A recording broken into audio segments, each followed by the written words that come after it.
armó tremendo encontronazo, mi querida familia. México le manda fuerte mensaje a España después de que los gachupines quisieran demandar al país azteca. Vamos comenzando, suscríbete y activa la campanita de las notificaciones. Y esto es lo que está pasando, mi querida familia. El presidente López Obrador tuvo que salir a defender a nuestro México. ¿Qué pasó con el crédito que él dio Banobras a Abengoa? Porque la idea original no es solo llevar hasta inundar los pueblos, sino hacer un acueducto de 40 kilómetros a León para llevar agua, cuando no, el cauce del Río Verde no alcanzaba para eso, y que por eso se tomó la decisión de parar esa obra, que es desde el 2008 cuando fue presidente Felipe Calderón Hinojosa, porque hay una demanda de Abengoa. La concesión se la dieron a una empresa española que se llama Abengoa, 15 años, no construyó nada, construyó 2 kilómetros de 40, ya no está pagando el crédito que le dio Banobras, inclusive, y está demandando a la Conagua, esta empresa. Entonces ellos quieren saber si se puede hacer un nuevo decreto, que cancelen el del 95, porque pues es una casa nueva. Hay todavía juicios sobre esto, fue un exceso. La verdad es que esas obras se hacían tomando como pretexto, ¿no?, como excusa, el que se iba a llevar agua a Guanajuato, en este caso a León, que se necesitaba la presa. Pero no les importaba tanto eso. Lo que les importaba era el contrato, lo que les importaba era la corrupción. Sabían que iban a utilizar mucho dinero y que iban a incumplir. Así hay muchas cosas. En Pemex, por ejemplo, durante muchos años del periodo neoliberal, la mitad de la inversión de Pemex se orientó al norte, a Chicontepec, a las aguas profundas, a la cuenca de Burgos, porque supuestamente iban a sacar petróleo y gas. Y no, extraía más gas y más petróleo Pemex antes de que privatizaran que lo que extrajo de gas Repsol y todas estas empresas extranjeras, españolas y otras. Pero ¿les importaba sacar el petróleo? ¿Les importaba sacar el gas? No, lo que les importaba eran los contratos. No sacaban petróleo, no sacaban gas. ¿Cómo no iban a saber que el petróleo está en el sureste y en tierra y en aguas someras? Pero a ese nivel se llegaba, a que se entregaban contratos jugosos para las empresas. Eran buenos negocios para las empresas y malos negocios para la hacienda pública. Entonces esa presa pues no iba a tener futuro, no iba a llegar el agua a León. Eso lo usaron como un parapeto, una pantalla. ¿Cómo se proyecta una obra? Van a desaparecer 3 pueblos, van a poner un acueducto por todos los altos, y los productores de los altos de Jalisco se iban a quedar con los brazos cruzados viendo pasar cómo se llevaban el agua. ¿En qué cabeza cabe?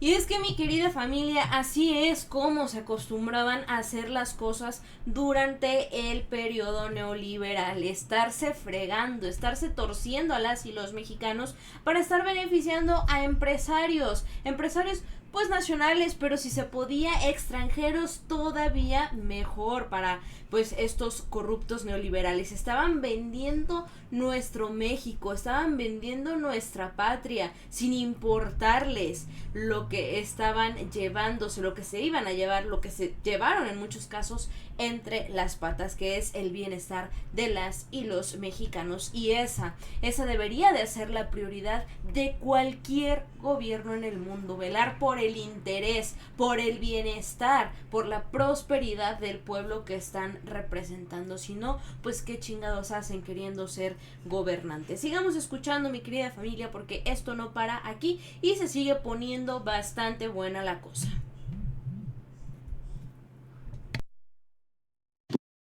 Pues solo en la cabeza de los corruptos. Y sí, yo entiendo pues la gente, y en otros casos sucede lo mismo. En el caso, por ejemplo, de Mexicali, cuando se clausura lo de la cervecera, ahora lo que me están pidiendo es un decreto para cancelar en definitiva el proyecto, porque mucha gente tiene la preocupación de que al terminar el gobierno puedan revivir estos proyectos. Eso es lo que tienen miedo. Sí, pero sí vamos a dejar cancelados todos estos proyectos. Sí tenemos ese compromiso y lo vamos a hacer. Y tanto Conagua como la Secretaría de Gobernación están viendo lo de las denuncias penales, pero sí se está analizando. Lo de Abengoa, ¿no? Sí, lo de Abengoa y otros. Es que, a ver, los jóvenes Cuando Calderón tenía una empresa favorita, predilecta, extranjera, era, le acabo de mencionar, Repsol. Repsol. Estaba en todo. Llegaron a firmar en la Secretaría de Gobernación, cuando estaba el finado, que falleció en un accidente, secretario de Gobernación, Muriño. Juan Camilo Muriño. Esa empresa firmó un contrato con la Comisión Federal de Electricidad de entonces por $25,000 millones, sin licitación, de manera directa, para traer gas del Perú. Y cuando entregaron el contrato, ya se sabía, o sea, antes de que se firmara el contrato, los de Repsol fueron al Perú a decir que ya tenían el visto bueno del gobierno mexicano y firmaron. A Repsol le dieron lo de la cuenca de Burgos, bajo el supuesto de que iban a extraer más gas. Se llevaron muchísimo dinero del contrato y de repente lo cancelaron y no se extrajo más gas. Lo mismo este gas del Perú, se canceló el contrato y no les afectó en nada. Pemex tenía acciones. El 9%. En Repsol. Y no tenía asiento en el… No. No los dejaban nada. Y vendió las acciones. Nada más que si valían $1, se las vendió en 20 centavos. Y así, bueno, se va a Repsol, llega el licenciado Peña con otra empresa favorita también española, OHL, todos los proyectos. Hay una foto, todo esto para los jóvenes, ¿no? Para que no hay que odiar, pero no olvidar.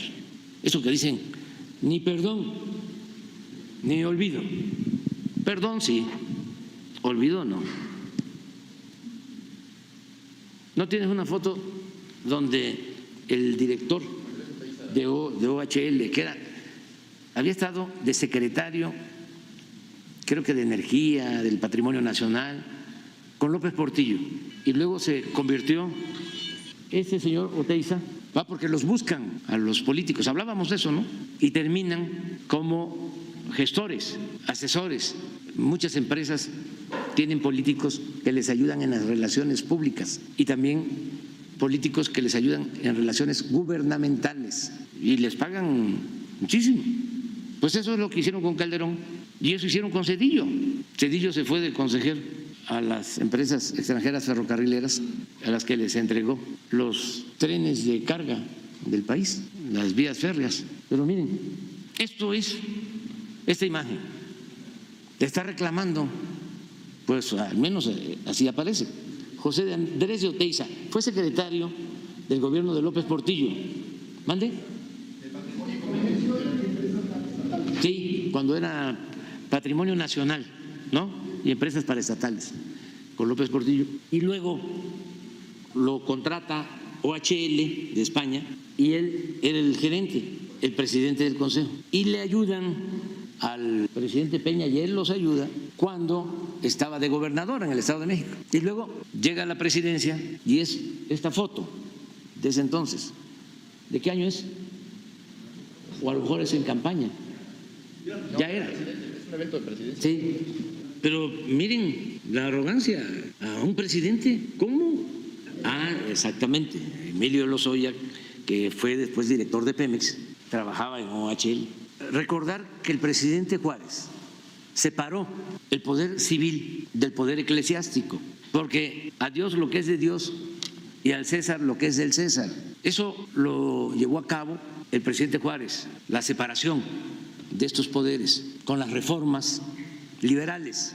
Pasa el tiempo, como todo, y se mantienen o se unen el poder económico y el poder político, poder económico y poder político, lo público y lo privado, y llega al extremo, como lo estamos viendo, como sucedió, que lo privado se sitúa por encima de lo público. Primero se alimentan y se nutren mutuamente, y luego ya, de manera abierta, el poder privado somete al poder público. El gobierno se convierte en un comité al servicio de una minoría rapaz.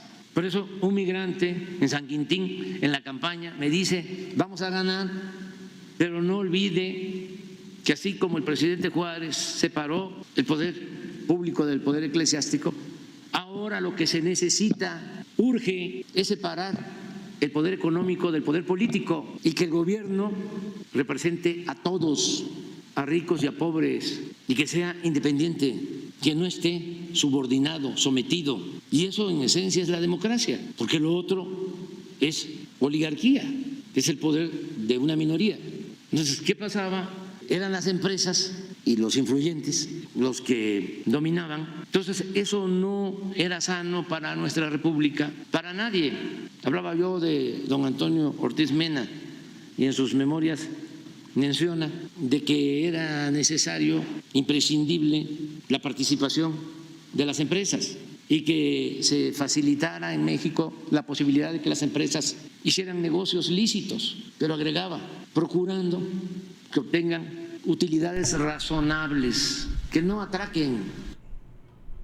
Pues ahí está, mi querida familia, estas palabras, este mensaje, y que se entienda de una buena vez. No se dice que ya no venga inversión, que ya no vengan los extranjeros a querer poner empresas en México, que no volteen a ver a la nación azteca. Lo que se dice es, y que es lo justo, bueno, pues si quieren venir a México, si ven a México con oportunidades, pues es respetando a México, no queriendo exprimir a México y después ya cuando no les sirva para nada dar una patada en el trasero. Así no es como se trata a las personas, así no es como se tiene que tratar a una nación. Con esto llegamos al final de nuestro video. Muchísimas gracias por acompañarnos. Yo soy Carolina García. Suscríbanse y activen la campanita de las notificaciones. Compartan este video para que llegue a muchas más personas. Déjenos sus opiniones y dudas en la caja de comentarios y síganos en nuestras redes sociales.